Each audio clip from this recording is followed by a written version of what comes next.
Republican demand was always for Irish unity. We've already had 2 very successful conferences around Irish unity in America, and the next most important Irish diaspora is, of course, here in the UK. So it's very key to have it in London because the Irish diaspora here is so important. And the point about Irish unity, it's one of the last great anti-colonial battles. And I think the Irish struggle, both for freedom and unity, inspired anti-colonialist movements all over the world. And so I've been very glad to chair this event. London is actually the third, or indeed the fourth venue that we have selected. We have already held 2 conferences last June in New York and San Francisco, and then one in Canada. We had decided at the early stages of the developing campaign around Irish reunification, which is based on a committee that Jerry established after an Ardèche speech a couple of years ago, setting up a task force on the whole issue. We intend to have dialogue with the immigrant community in Australia and New Zealand and maybe anywhere else we find it. But we thought London had to be somewhere on the agenda because not only is there a huge Irish population in London, but in many ways that is part of, if you like, putting it up to the British government that they have to take this on board. They have already conceded the principle, if you like, in terms of the Good Friday Agreement, but we want delivery on that principle. And that, along with all of the ongoing dialogue that we are having with the unionist community, is all part of a campaign for the age-old and deeply seated question of the reunification of our country. There is an onus on the Irish government, and we have said it to them directly, that they should bring forward a green paper on reunification.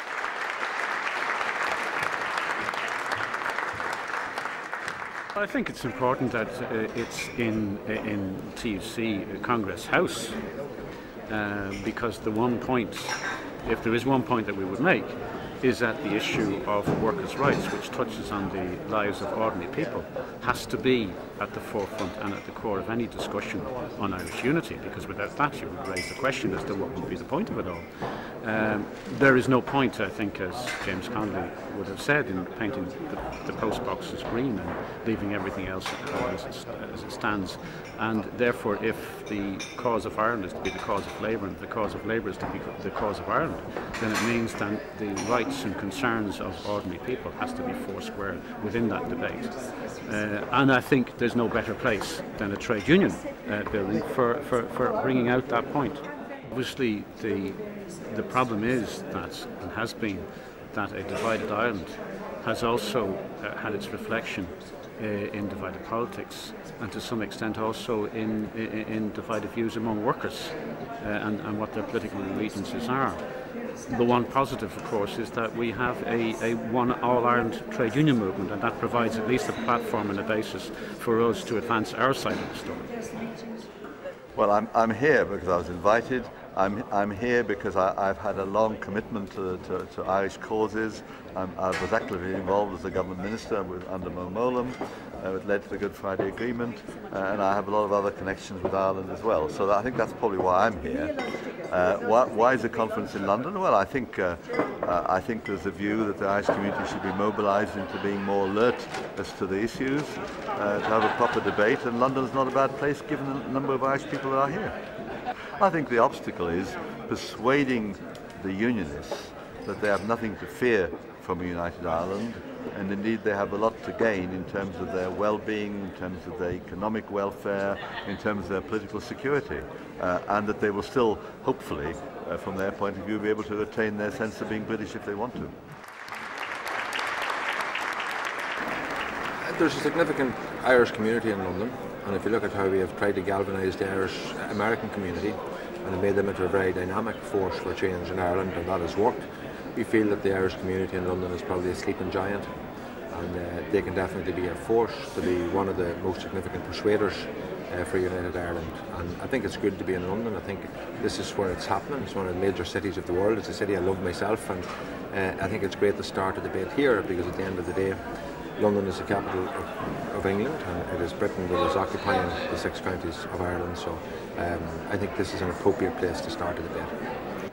And also what we were talking about today was the opportunity for progressive centre-left politics to emerge in a new Ireland. Why London? Well, I have to be honest with you, I don't really know why London, because the one thing Good Friday does is it takes London out of the conversation about a united Ireland. That's the great achievement of the Good Friday Agreement. London don't get to say when we have a united Ireland. It's a matter for the people of Ireland. Well, what I'm interested in as an Irish woman is making sure that women are fully represented in any future Ireland, and also in the steps towards achieving that. And at the moment that isn't the case, north or south, in political or public life. Women are very underrepresented, and although there's been a lot of pressure and mobilising by women, there's been very little response on the part of political parties to put in measures that would improve the representation of women. So if women aren't there, they're not really part of the debate. So one of the things that I'm particularly involved in is to mobilise women, grassroots women, who've always been working together and crossing boundaries, but really to facilitate some of those bigger debates, which is, you know, what is unity about? So it's not simply a Protestant Catholic issue in the north, it's much more about reaching out throughout the 32 counties. I think it's still most likely the case the Irish community is the largest ethnic minority in London.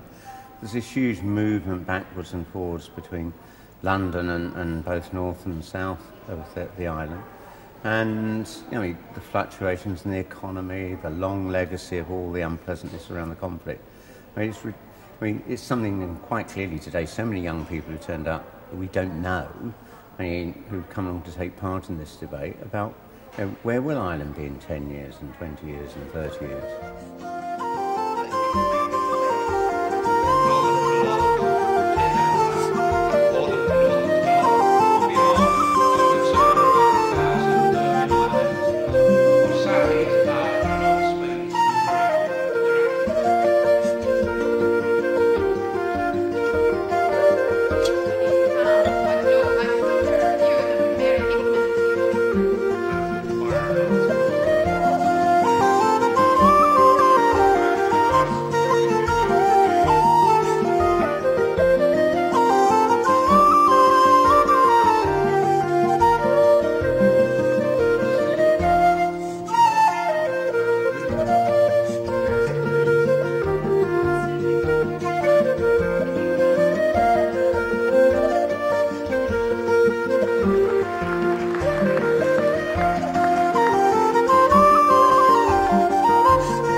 I think it's very important, particularly for us in Ireland, to make sure that people here and in other parts of the world don't get the notion that perhaps has been peddled by the British government that the Irish issue is resolved, that the Good Friday Agreement is the settlement of the Irish issue. It is clearly not the resolution of the Irish issue.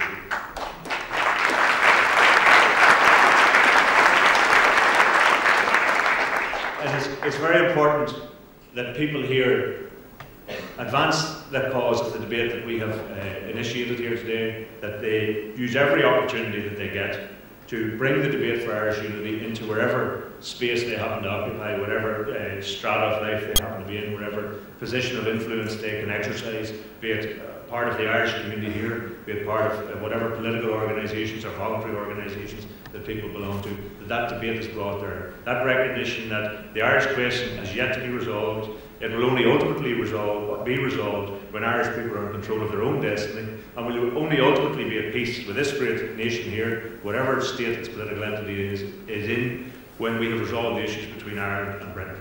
And that will be when Britain leaves Ireland for good.